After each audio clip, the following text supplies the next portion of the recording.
Hello, and welcome to this brief training on how to find what you need quickly on JSTOR. If you're not familiar with JSTOR, it's a digital library with a wide range of primary and secondary source content.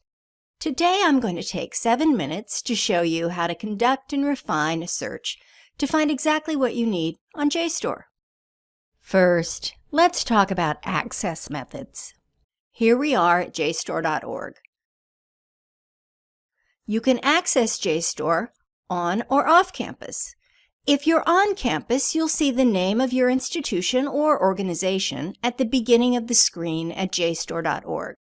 If you're not on campus, when you visit JSTOR.org, you will see a link to log in through your institution or through your library at the beginning of the screen.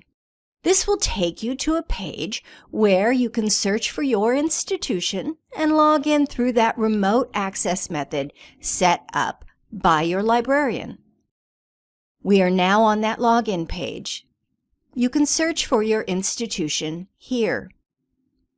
No matter how you get there, you will know that you're logged in when you see the institution or library's name at the beginning of any page on JSTOR. We're on the main page. We have access through our institution. I invite you to explore this page further on your own. Now, let's talk about searching. JSTOR continually releases new content and features, so your view may not exactly match the examples in this recording. We can begin our search with a very simple search in the search bar here on the main page, or any other page on JSTOR. Our search has taken us to the search results page. The number of items returned in your search will appear after your search terms. Each item in the search results includes a brief excerpt that shows an example of the search terms in context. Looking at how those terms appear in the excerpts can help you decide how to modify your search. For example, I might get more relevant results if I searched for certain words next to one another. It's easy to modify your search in the box. For example, I can add quotation marks around the words that I would like to appear next to one another in my search results. After entering this slightly altered search, I have fewer and more relevant results.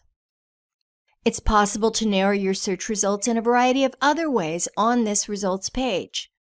Let's explore our options in the Refine Results sidebar. Let's look at the various types of content my search has yielded. As you can see, there's academic content and primary source content. Notice that there are numbers after each of these categories. These tell me, for example, how many journals, book chapters, and research reports contain my search terms.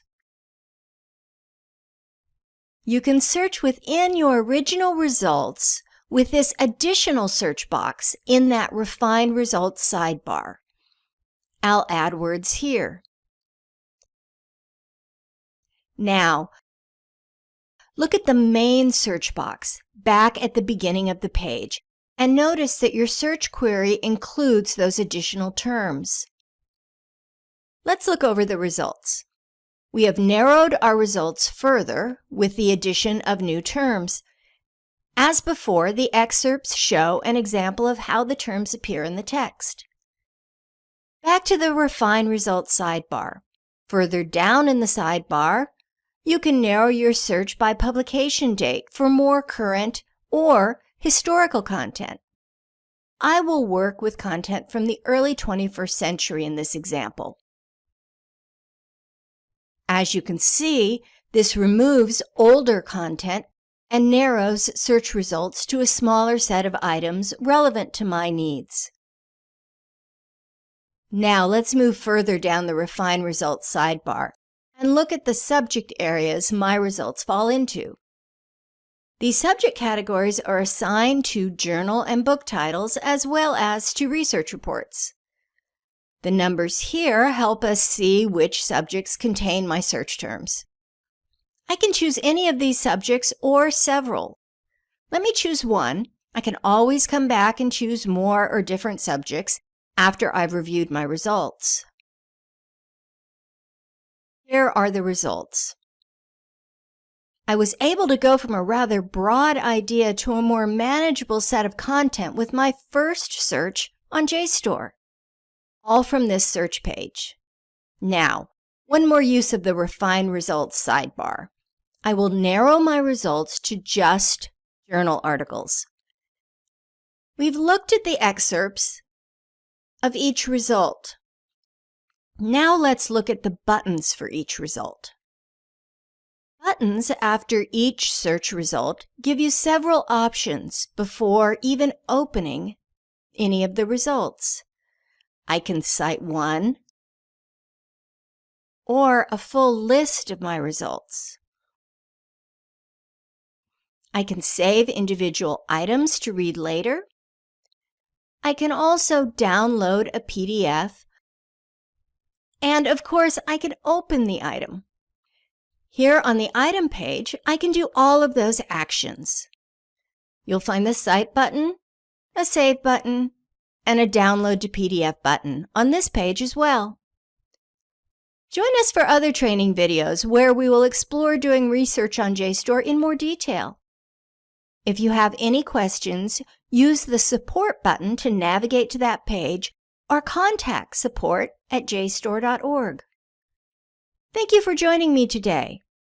I hope you learned how to quickly use the results page to get to content relevant to your research. Please try this yourself. Happy searching!